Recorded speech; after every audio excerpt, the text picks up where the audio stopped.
ஏதாவது உங்கள் எண்ணங்கள் மாறும்போது, சிந்தனைகள் மாறும்போது, ஆண்டவர் விருப்பம் இல்லாத காரியங்கள் வீட்டுக்குள்ளே நுழையும் போது கர்த்தர் வார்த்தையை போட்டு பிடிப்பார். டேய் வேண்டாம், நான் உன்னை எனக்காக தெரிந்து கொண்டிருக்கிறேன், நீ என்னுடையவன்.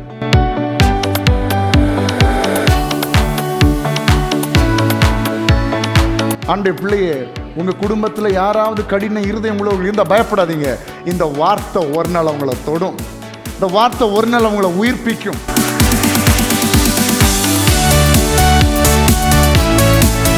தீமை செய்கிற, தவறு செய்கிற மனிதர்களை கர்த்தருடைய வசனம் சீர்திருத்துகிறது, நல்ல கிரியைகளை செய்கிறவர்களாக மாற்றுகிறது.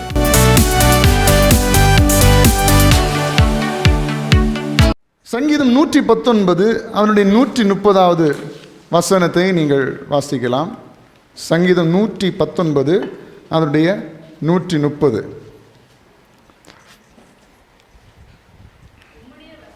உம்முடைய வசனத்தின் பிரசித்தம் வெளிச்சம் தந்து பேதைகளை உணர்வு உள்ளவர்களாக மாற்றுகிறது. அப்போ ஏன் நம்ம வேதத்தை வாசிக்கணும்னா, முதல் ஒரு ரீசன்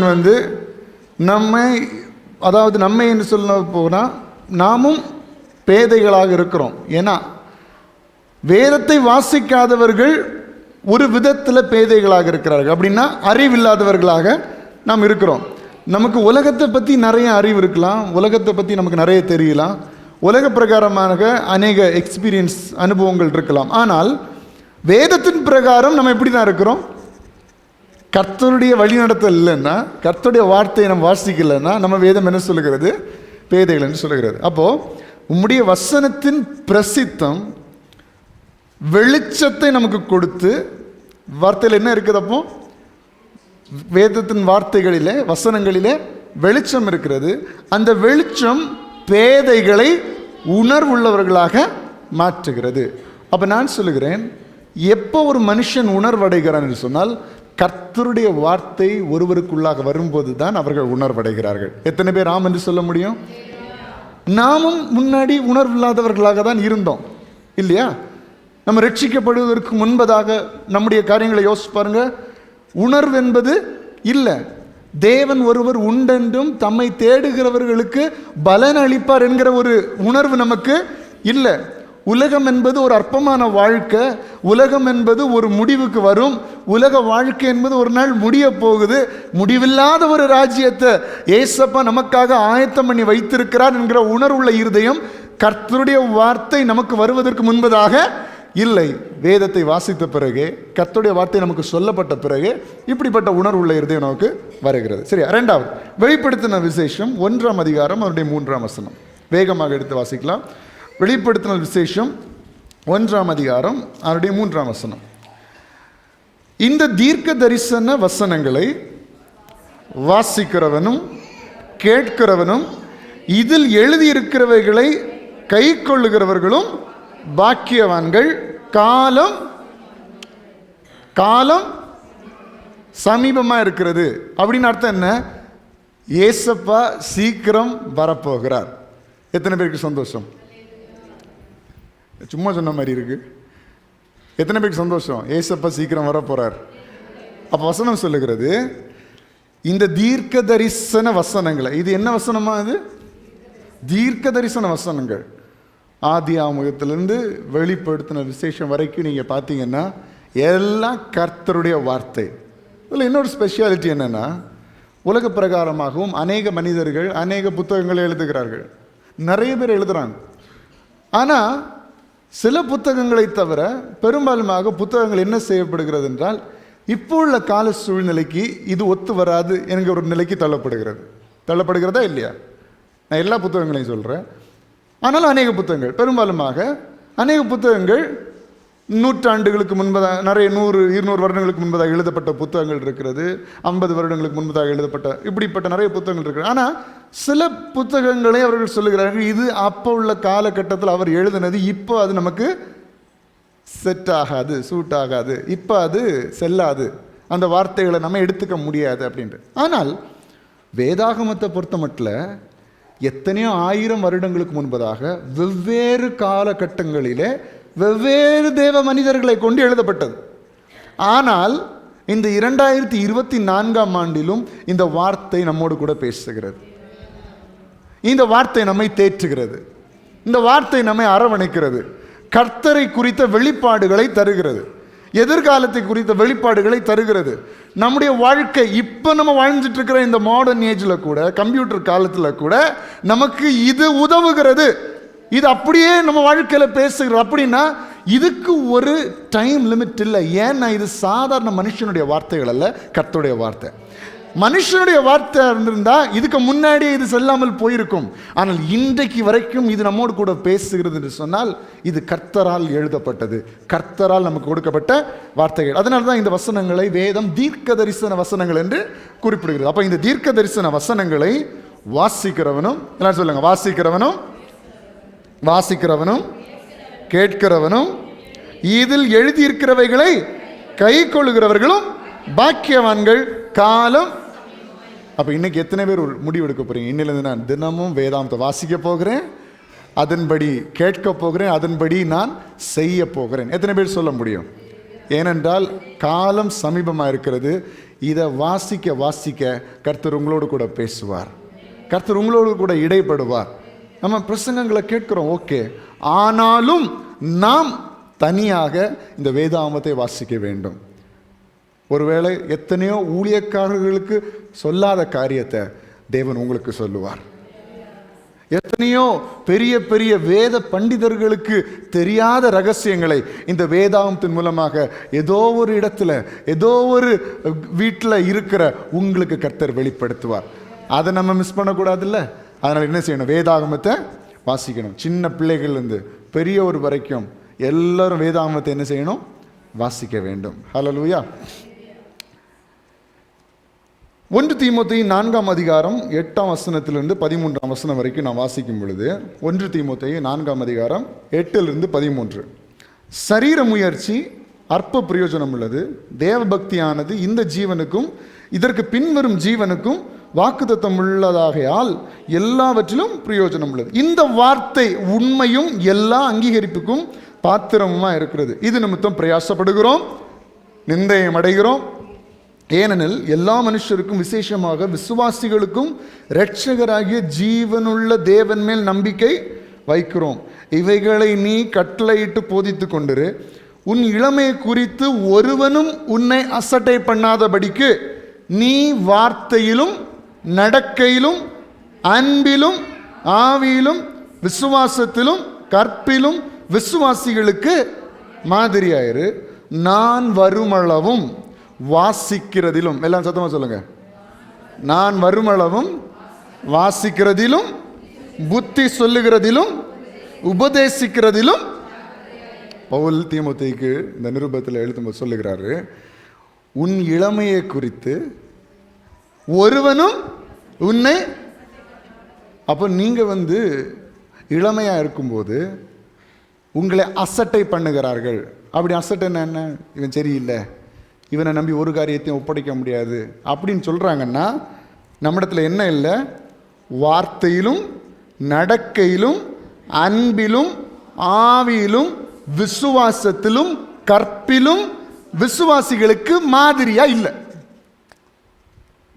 நம்முடைய வாலிபத்தில், நம்முடைய இளமை பருவத்தில் நம்மை அசட்டை பண்ணுகிறார்கள். குடும்பம் நம்ம அசட்டை பண்ணுது, சரியில்லை, தப்பு, இவனை நம்ப முடியாது, இவன் நம்பி ஒரு காரியத்தை செய்ய முடியாது, இல்லை இந்த மகளை நம்பி இந்த காரியத்தை செய்ய முடியாது, நம்ப முடியாது அப்படின்னு சொல்கிறாங்கன்னா வசனம் என்ன சொல்லுது? வார்த்தை. முதல்ல என்னது? வார்த்தை. கர்த்தருடைய வசனத்தில் அவன் உறுதியாக இல்லை. வசனத்தில் உறுதியாக இல்லைன்னா அவன் நடக்கையில் உறுதியாக இருக்க மாட்டான். வார்த்தை உள்ள இருந்தாதான் அவன் நடக்கையில் என்ன இருக்கும்? நல்ல நடக்கை இருக்கும். வார்த்தை உள்ள இல்லைன்னா நல்ல நடக்கை இருக்காது. அப்போ வார்த்தை உள்ள இல்லாததுனால நல்ல நடக்கை இல்லை, அன்பு இல்லை. ஹலோ, சத்தமாக சொல்லுங்க, என்ன இல்லை? அன்பு இல்லை. வார்த்தை உள்ள இல்லாததுனால நடக்க சரியில்லை, அன்பு இல்லை, ஆவியிலும் கரெக்டாக ஆவிக்குரிய வாழ்க்கை சரியா இல்லை, விசுவாசத்திலும் கரெக்டாக இல்லை, கற்பிலும் கரெக்டாக இல்லை. அதாவது தன்னுடைய இளமையை, தன்னுடைய சரீரத்தை காத்து கொள்ளுகிறதுல அவன் கரெக்டாக இல்லை, விசுவாசிகளுக்கு மாதிரியாகவும் இல்லை. அதான் வசனம் சொல்லுது. அப்போ ஒருத்தன் வார்த்தையில் நிலைச்சிருந்தா அவன் எதுலெல்லாம் ஸ்ட்ராங்காக இருப்பான்? அவன் நடக்கையில் ஸ்ட்ராங்காக இருப்பான், அன்பில் ஸ்ட்ராங்காக இருப்பான், ஆவியில் ஸ்ட்ராங்காக இருப்பான், விசுவாசத்தில் ஸ்ட்ராங்காக இருப்பான், கற்பில் ஸ்ட்ராங்காக இருப்பான், ஒழுங்காக இருப்பான், ஒழுக்கமாக இருப்பான், தன்னுடைய சரீரத்தை எதுக்காகவும் விட்டு கொடுக்க மாட்டான், விசுவாசிகளுக்கும் மாதிரியாக இருப்பான். அதான் பவுல் சொல்லுகிறார், நான் வருமளவும் வாசிக்கிறதுக்கும் புத்தி சொல்லுகிறதிலும் ஜாக்கிரதையார். அப்போ வேதம் சொல்லுகிறது நீங்கள் பைபிள் வாசிக்கணும். நீங்கள் டெய்லி வாசிக்கலைன்னா, இந்த வார்த்தையின்படி நடக்கலைன்னா நம்ம நடக்க சரியாக இருக்காது. வேதத்தை வாசிக்க வாசிக்க அது உங்களை எங்கேயும் போக விடாது, அது அப்படி பிடிச்சி இழுக்கும் நம்மளை. இந்த வார்த்தை உள்ளே இருக்கும் பார்த்தீங்களா, பரிசுத்த ஆவியானவர் பேசிகிட்டே இருப்பார் இந்த வார்த்தையின் மூலமாக. ஏதாவது உங்கள் எண்ணங்கள் மாறும்போது, சிந்தனைகள் மாறும்போது, ஆண்டவர் விருப்பம் இல்லாத காரியங்கள் வீட்டுக்குள்ளே நுழையும் போது கர்த்தர் வார்த்தையை போட்டு பிடிப்பார். டேய் வேண்டாம், நான் உன்னை எனக்காக தெரிந்து கொண்டிருக்கிறேன், நீ என்னுடையவன் அப்படி என்று சொல்லி கர்த்தர் தம்முடைய வார்த்தைகள் மூலமாக உங்களோடு கூட பேசுவார். அப்போது நாம் அதற்கு மாதிரியாக இருக்க வேண்டும். ஹல்லேலூயா. அப்போ வீட்டில் நம்ம என்ன பழக்கம் பழகுகிறோமோ அதை தான் வீட்டில் இருக்கிற எல்லாரும் என்ன செய்வார்கள்? பழகுவார்கள். வீட்டில் என்ன வார்த்தைகளை நாம் பேசுகிறோமோ அதே வார்த்தைகளை தான் வீட்டில் இருக்கிற சின்ன சின்ன பிள்ளைகள் என்ன செய்வார்கள்? பேசுவார்கள். வீட்டில் எப்படிப்பட்ட சுபாவங்கள், எப்படிப்பட்ட பழக்க வழக்கங்கள் இருக்கிறதோ, எப்படிப்பட்ட கேரக்டர்ஸ் இருக்கிறதோ அதே தான் வீட்டில் இருக்கிற பிள்ளைகளும் என்ன செய்வார்கள்? பழகும். அப்போ நீங்கள் உங்கள் பிள்ளைகள் என்னவாக ஆக வேண்டும் என்று விரும்புகிறீர்களோ அதை நீங்களும் செய்ய வேண்டும். சத்தம் அப்படியே அமைதி ஆயிடுச்சுல. நம்ம வீட்டில் என்ன நடக்கணும்னு நீங்கள் விரும்புகிறீங்களோ அதை நீங்கள் முதல்ல செய்ய வேண்டும். சரியா? அப்போது வேதம் முதல்ல சொல்லுகிற காரியம், வேதத்தை நாம் வாசிக்க வேண்டும் என்று வேதம் சொல்லுகிறது. ரெண்டாவது, வேதத்தை தியானிக்க வேண்டும் என்றும் வேதம் சொல்லுகிறது. வேதம் வாசிங்க. சங்கீதம் 1, 2, 3. கர்த்தருடைய வேதத்தில் பிரியமாயிருந்து இரவும் பகலும் அவருடைய வேதத்தில் தியானமாயிருக்கிற மனுஷன் பாக்கியவான். அவன் நீர்க்கால்களின் ஓரமாய் நடப்பட்டு தன் காலத்தில் தன் கனியை தந்து இலையுதிராது இருக்கிற மரத்தை போல் இருப்பான். அவன் செய்வதெல்லாம் வாய்க்கும். யோசுவா 1:8. இந்த நியாயப்பிரமாண புஸ்தகம் உன் வாயை விட்டு பிரியாதிருப்பதாக, இதில் எழுதியிருக்கிறவைகளின் படியெல்லாம் நீ செய்ய கவனமாய் இருக்கும்படி இரவும் பகலும் அதை தியானித்து கொண்டிருப்பாயாக. யோசுவா 1:8 என்ன சொல்லுகிறது? இரவும் பகலும். அப்படின்னா ஒரு வசனம் நம்ம இருதயத்துக்குள்ள என்ன செஞ்சுட்டு இருக்கணும்? உள்ள போய்கிட்டே இருக்கணும். இரவும் பகலும் அதை தியானித்து கொண்டிருப்பாயாக, அப்பொழுது நீ உன் வழியை வாய்க்க பண்ணுவாய், அப்பொழுது புத்திமானாய் நடந்து கொள்வாய். நீ வேதத்தை தினமும் இரவும் பகலும் தியானிக்கும் பொழுது நீ எப்படி இருப்ப? நீ உன் வழியை வாய்க்க பண்ணுவாய், நீ செய்வதெல்லாம் வாய்க்கும். அது மட்டுமல்ல, நீ புத்திமானாய் நடந்து கொள்வாய். ஹல்லேலூயா. இந்த சங்கீதம் 119:97. உமது வேதத்தில் எவ்வளவு பிரியமாயிருக்கிறேன், நாள் முழுதும் அது என் தியானம். சங்கீதக்காரர் சொல்லுகிறார், உமது வேதத்தில் நான் எவ்வளவு பிரியமாயிருக்கிறேன், நாள் முழுதும் அது என் தியானம். அப்போ ரெண்டு காரியத்தை வேதம் தெளிவாக சொல்லுகிறது. நீங்க வாசிக்கணும்னு வேதம் சொல்லுகிறது, நீங்க தியானிக்கணும்னு வேதம் சொல்லுகிறது. இன்னிலிருந்து எத்தனை பேர் இந்த வார்த்தைக்கு கீழ்ப்படிவீர்கள்? நான் வாசிப்பேன், நான் தியானிப்பேன். கர்த்தருடைய வார்த்தை இன்றைக்கு உங்களுக்கு வந்திருக்கிறது. நீங்கள் இதுக்கு கீழ்ப்படிந்தால், இதுக்கு செவி கொடுத்தால் அதனுடைய பலனை உங்களுடைய வாழ்க்கையில் பார்ப்பீர்கள். மூன்றாவது, ரெண்டு காரியம். அது ஒன்று, நம்ம வேதத்தை வாசிக்க வேண்டும் என்று வேதம் சொல்லுகிறது. ரெண்டாவது, நம்ம வேதத்தை தியானிக்க வேண்டும் என்று வேதம் சொல்லுகிறது. மூன்றாவது நான் சொல்ல போகிற தலைப்பு, நாம் வேதத்தை வாசிக்கும் போது, அதை தியானிக்கும் போது நம்முடைய வாழ்க்கையில் என்னென்ன நன்மைகள் உண்டாகிறது வேதத்திலிருந்து நம்ம பார்க்க போகிறோம். என்னென்ன நல்ல காரியங்கள், என்னென்ன பலன்கள் நம்ம வேதத்தை வாசிக்கிறதுனால தியானிக்கிறதுனால உண்டாகிறது. முதல் 1 பேதுரு 2ஆம் அதிகாரம் அவனுடைய 2, 3 ஆகிய வசனங்கள். 1 பேதுரு 2ஆம் அதிகாரம் 2, 3 ஆகிய வசனங்கள்.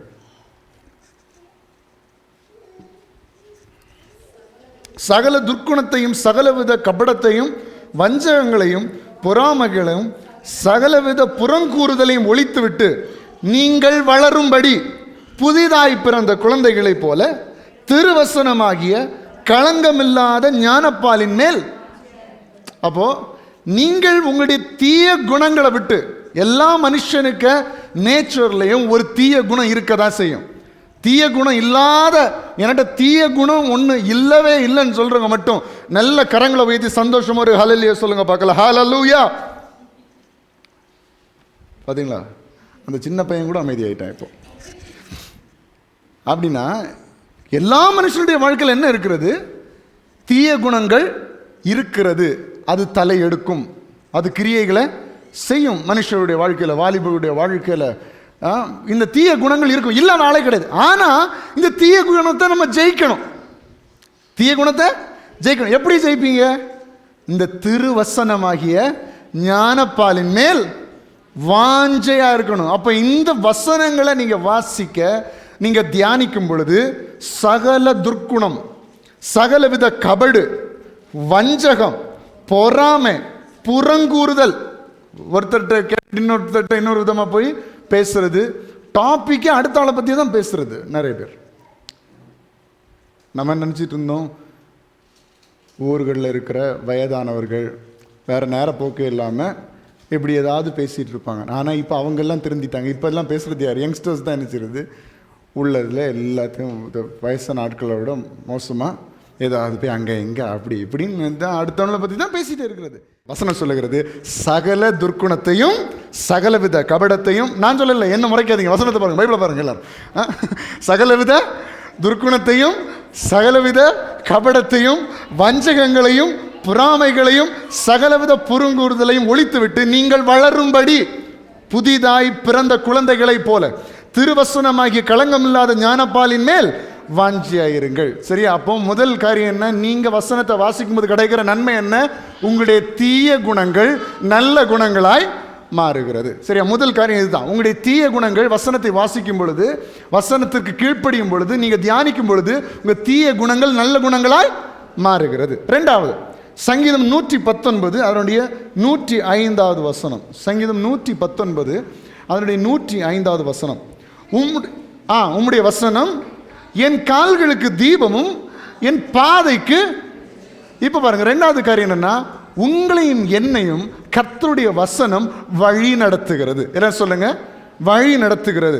அநேக நேரங்களில் நம்ம கேள்விக்குறியில் இருப்போம். எப்படி ஆண்டவரே இந்த இடத்துல நான் பயணிக்கிறது? எப்படி இந்த சூழ்நிலையை நான் தாண்டி போகிறது?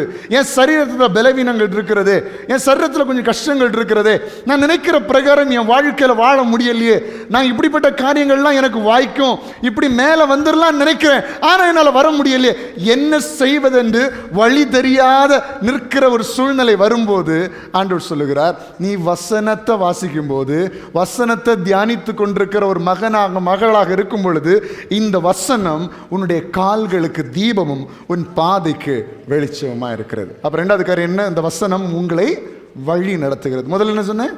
நம்முடைய தீய குணங்களை நல்ல குணங்களாக மாற்றுகிறது. இரண்டாவது, இந்த வசனம் நம்மை வழி நடத்துகிறது. மூன்றாவது, நீதிமொழிகள் 1ஆம் அதிகாரம் அதனுடைய 2லிருந்து 7 வரை உள்ள வசனங்களை பார்க்கும்போது,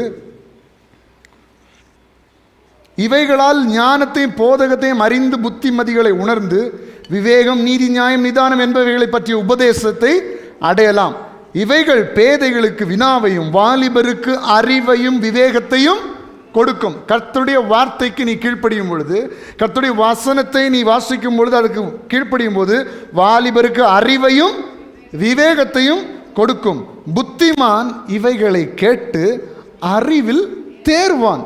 விவேகி நல்ல ஆலோசனைகளை அடைந்து நீதிமொழியையும் அதன் அர்த்தத்தையும் ஞானிகளின் வாக்கியங்களையும் அவர்கள் உரைத்த புதை பொருள்களையும். கர்த்தருக்கு பயப்படுதலே ஞானத்தின் ஆரம்பம். மூடர் ஞானத்தையும் போதகத்தையும் ஆசட்டை பண்ணுகிறார்கள். அப்போ கர்த்தருக்கு பயப்படுது ஞானத்தின் ஆரம்பம். அப்போ இந்த வார்த்தை, கர்த்தர் போதித்த காரியங்கள், கர்த்தர் சொன்ன காரியங்களை ஒருத்தன் அசட்டை பண்ணுகிறான் என்று சொன்னால் வேதம் அவர்களை மூடர் என்று சொல்லுகிறது. ஆனால் நாம் ஞானவான்களாக இருக்கிறோம். அப்போ கர்த்தருடைய வசனத்துக்கு நீங்கள் கீழ்ப்படுகிறீர்கள் என்றால் நீங்கள் ஞானவான்கள். மூன்றாவது காரியம் இதுதான். நீங்கள் யாரு? ஞானவான்கள். ஏன்? கர்த்தருடைய வசனத்திற்கு கீழ்ப்படுகிறோம், வாசிக்கிறோம், தியானிக்கிறோம். ஒன்று, நாம் கர்த்தருடைய வசனத்தை வாசிக்கும் போது, தியானிக்கும் போது தீய குணங்கள் நம்மளை விட்டு மாறுது. ரெண்டாவது, இந்த வசனம் நம்மை வழி நடத்துகிறது. மூன்று, நம்மை ஞானவான்களாக மாற்றுகிறது. 4 சங்கீதம் 119 49 50. 119 49 50. நீர் என்னை நம்ப பண்ணின வசனத்தை உமது அடியனுக்காக நினைத்தருளும், அதுவே என் சிறுமையில் எனக்கு ஆறுதல். உம்முடைய வாக்கு என்னை உயிர்ப்பித்தது. உம்மை நம்ப பண்ணின, அதாவது என்னை நம்ப பண்ணின வசனத்தை உமது அடியனுக்காக. இந்த வசனம் எனக்கு எப்படி இருக்குது? நான் சிறுமைப்படும் போது எனக்கு ஆறுதலாக இருக்கிறது. ஒன்று, ஆறுதலாக இருக்கிறது. 2வது, இந்த வசனம் என்னை உயிர்ப்பிக்கிறது. அன்று பிள்ளையே, நான் ரொம்ப மனசு வேதனைப்பட்டிருக்கிறேன், கஷ்டமாக இருக்கிறேன், வேதனையாக இருக்கிறேன்னு சொன்னால், நீங்கள் வசனத்தை வாசித்து தியானிக்கிற ஒரு பிள்ளையாக இருந்தால் அந்த வசனம் உங்களுக்கு ஆறுதல் தரும். சரியா? கண்டிப்பாக வசனத்தின் மூலமாக கர்த்தர் உங்களை தேற்றுவார். நீங்கள் உங்களுடைய டெய்லி ஹேபிட் இதுவாக இருந்துச்சுன்னா, வசனத்தை வாசிக்கிறது, அப்படி அதை தியானிக்கிறது, அப்படின்னா பலதரப்பட்ட வசனங்கள் உங்கள் இருதயத்துக்குள்ளே பதிந்து கொண்டே இருக்கும். ஒரு குறிப்பிட்ட சிச்சுவேஷனில் நீங்கள் வேதனைப்படுகிற நேரத்தில் கர்த்தர் ஒரு வசனத்தை உங்களுக்கு ஞாபகப்படுத்துவார். ஏன்னா உள்ளே நிறைய இருக்கும். பார்த்தீங்களா? நிறைய வசனத்தை வாசிச்சிருப்பீங்க, நிறைய வசனத்தை உங்கள் மனசில் வச்சுருப்பீங்க. அப்போ ஒரு குறிப்பிட்ட ஒரு ப்ராப்ளமேட்டிக் சிச்சுவேஷனை நீங்கள் ஃபேஸ் பண்ணும்போது கர்த்தர் ஒரு வசனத்தை உங்களை நினைப்பூட்டுவார். நினைப்பூட்டணும்னா உள்ளே இருக்கணும்ல, ஒரு வழியை நீங்கள் ஆயத்தம் பண்ண வேண்டும். அதுதான் வேதம் சொல்லுகிறது. நீ வாசித்து அதை தியானிக்கும் போது உனக்கு ஆறுதலாகவும் இருப்பார், உன்னை உயிர்ப்பிக்கவுமாக இருப்பார். அடுத்தது சங்கீதம் 119 28. சஞ்சலத்தால் என் ஆத்மா கரைந்து போகிறது, உமது வசனத்தின்படி என்னை எடுத்து நிறுத்தும். அப்படின்னா என்ன? பலனற்று போகிற நேரத்தில் கர்த்தர் உன்னை பலப்படுத்துவார். வசனம் என்ன செய்கிறது? உங்களை பலப்படுத்துகிறது. அதான் என் ஆத்மா கரைந்து போகிறது.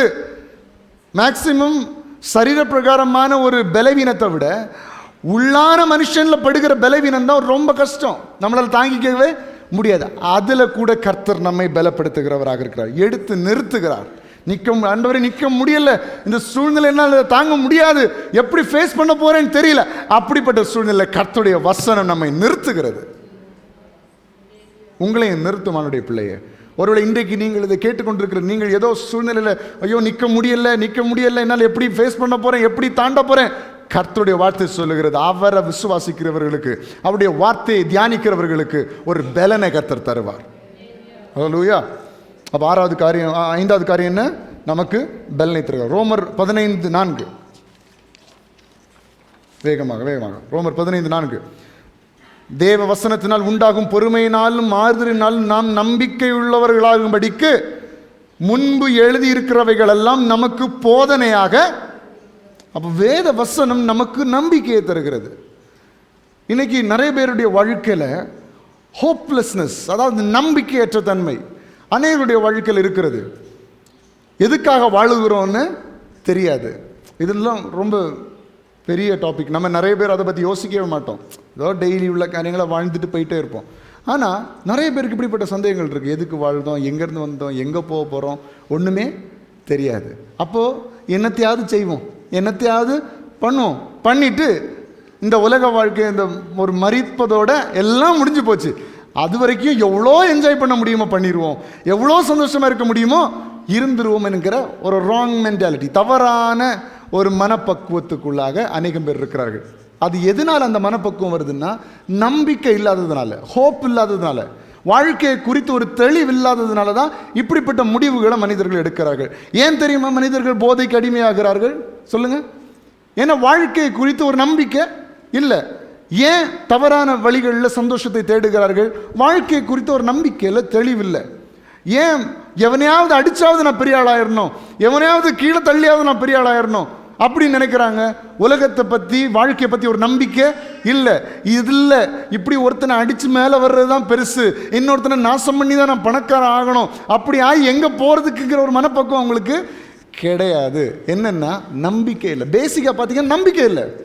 ஆண்டவர் ஒருத்தர் இருக்கிறாரு, ஒரு பரலோக வாழ்க்கை நமக்கு இருக்குது. இந்த உலகம் மாயான வாழ்க்கை, இதில் எவ்வளோ நல்லா வாழ முடியுமோ, எவ்வளவு உத்தமமாக வாழ முடியுமோ, எவ்வளவு தூய்மையாக வாழ முடியுமோ வாழ்ந்துட்டு அவருக்கு சமூகத்துக்கு போகணும், அதுதான் பெருசுங்கிற தாட் மாதிரி எவ்வளோ என்ஜாய் பண்ணணுமோ, எப்படியெல்லாம் நடந்துட்டு எல்லாரும் போதானே போகிறாங்க. இதுதான் நம்பிக்கையற்ற தன்மை. அப்போது அப்படிப்பட்ட நம்பிக்கையற்ற தன்மை உங்களுக்கு இருக்குன்னா வேதத்தை வாசிக்க ஆரம்பிங்க. பரிசுத்த ஆவியானவர் உங்களோடு கூட பேசுவார். நீங்கள் வாசிக்க ஆரம்பிங்க. எங்கே இருந்தால் அது ஸ்டார்ட் பண்ணுங்கள். ஆதியாகமத்தில் இருந்தால் ஸ்டார்ட் பண்ணுங்கள். உங்களுக்கு தேவையான வார்த்தை நீங்கள் வெளிப்படுத்தல் வர்றதுக்கு முன்னாடி வந்தும் உங்களை ரட்சிக்கப்பட்டுருவீங்க நீங்கள் கண்டிப்பாக.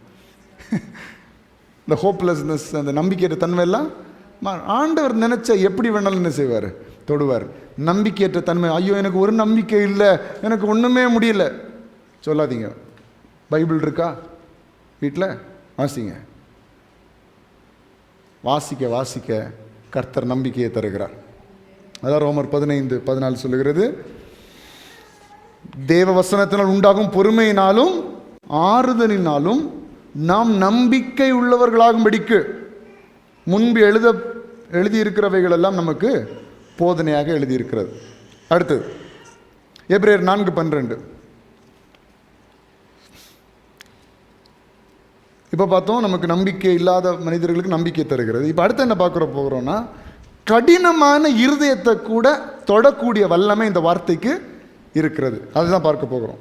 எபிரேயர் 4:12.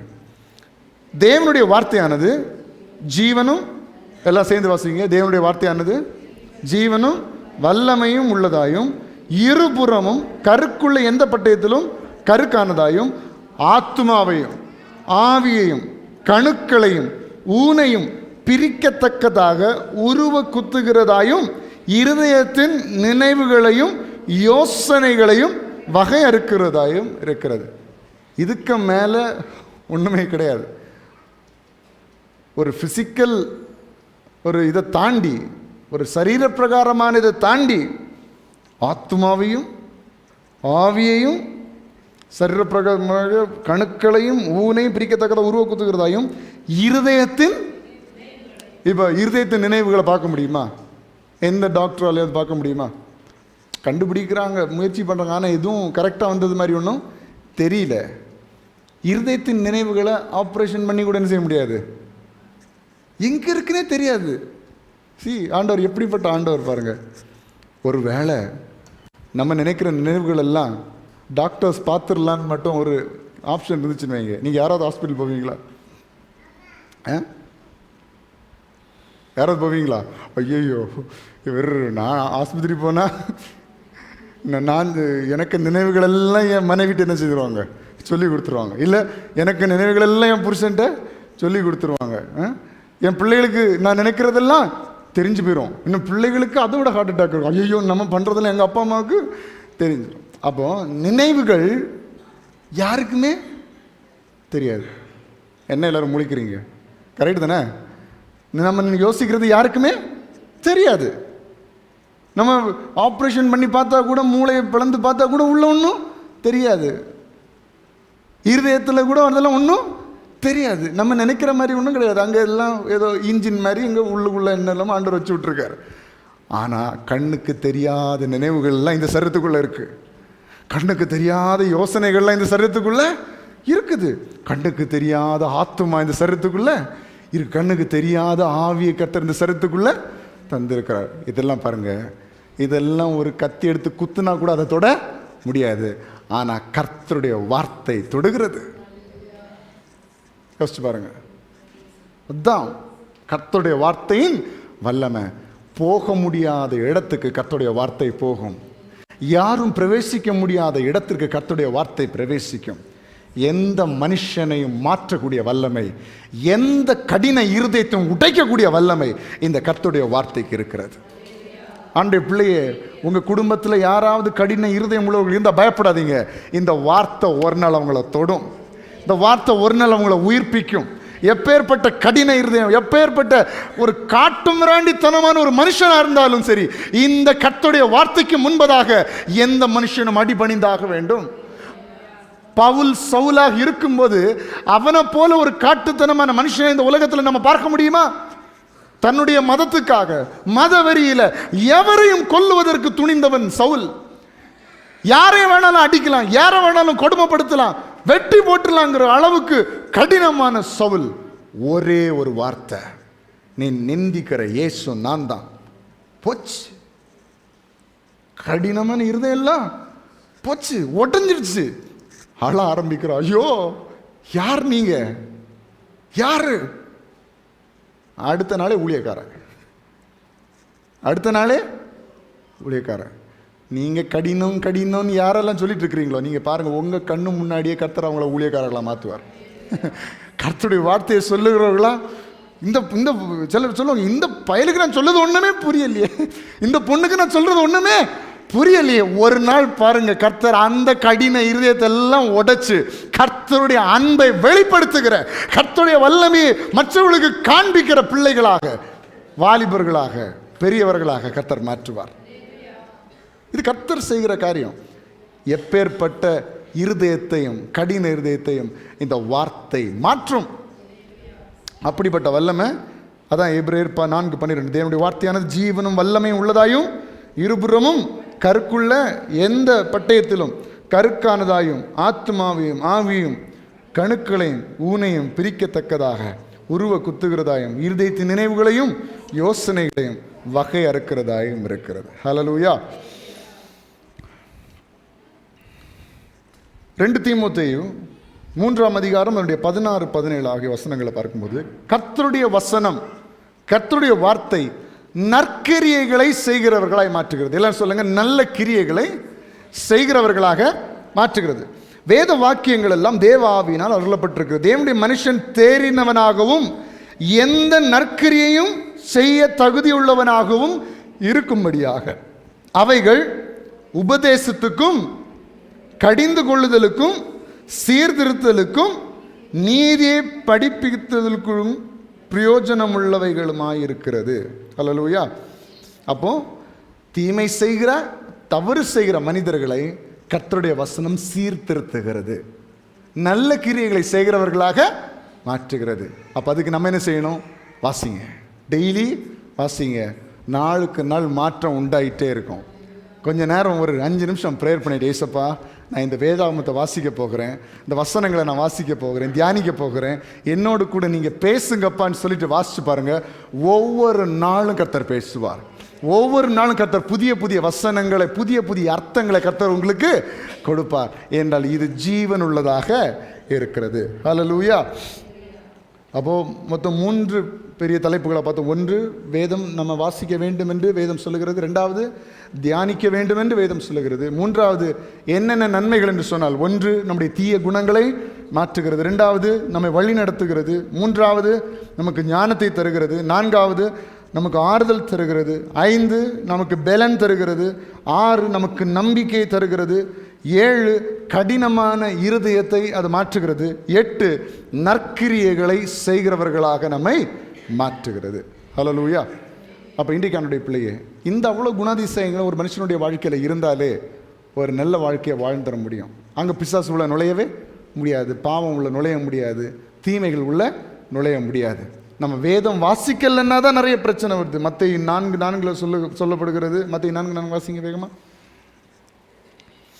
மனுஷன் அப்பத்தினால் மாத்திரமல்ல தேவனுடைய வார்த்தையினாலும் பிழைப்பான். அப்படிதானே? அப்பத்தினால் மாத்திரமல்ல தேவனுடைய வாயிலிருந்து புறப்படுகிற ஒவ்வொரு வார்த்தையினாலும் பிழைப்பான் என்று. அப்போ வெறும் அப்பத்தில் மட்டும் இல்லை நம்ம பிழைப்பு, எங்கே இருக்கு? வார்த்தையிலும் நமக்கு பிழைப்பு இருக்கிறது. அப்பத்தை மட்டும் எடுத்துட்டு வார்த்தையை விட்டுட்டா அங்கே பிரச்சனை ஆயிடும். அதனால நமக்கு பிழைப்பு, நமக்கு வாழ்வு கர்த்தருடைய வார்த்தையில் இருக்கிறது என்பதை உணர்ந்து தினமும் இதை வாசிப்போம், தினமும் இதை தியானிப்போம், மற்றவர்களுக்கும் கர்த்தரை பற்றி சொல்லுவோம். கர்த்தர் நம்மை ஆசீர்வதிப்பாராக.